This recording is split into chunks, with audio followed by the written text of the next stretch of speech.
Ce vendredi 13 octobre, l'Association nationale de défense des victimes de l'amiante organisait une grande manifestation nationale à Paris.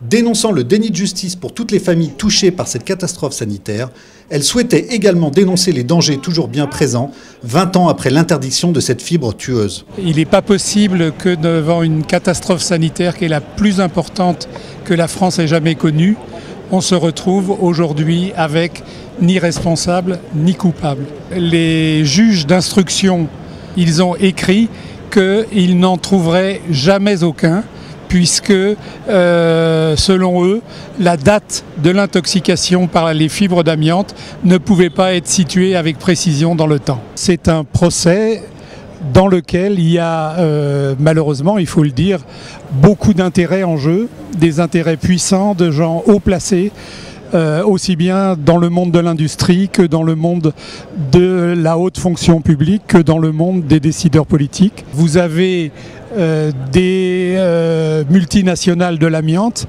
qui réorientent leur production puisqu'ils n'ont plus de débouchés en Europe.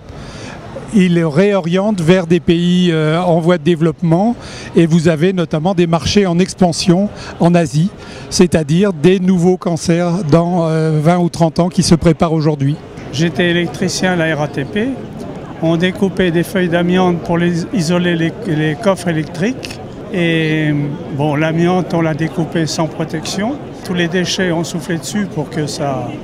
Bon, puis on ne nous disait pas que c'était dangereux. Et quand je suis parti en retraite, ça s'est déclaré 5 ans après. Donc, comme quoi, j'ai des plaques pleurales. Je suis susceptible d'avoir peut-être un cancer, je ne le souhaite pas, mais un cancer de l'amiante. On a un Premier ministre qui était maire du Havre. Il doit savoir ce qui s'est fait sur le port du Havre, il doit savoir ce qu'ont vécu les travailleurs. Il les a connus, il les a côtoyés, il a côtoyé la DEVA 76. Et donc maintenant, il ne peut pas dire qu'il ne sait pas.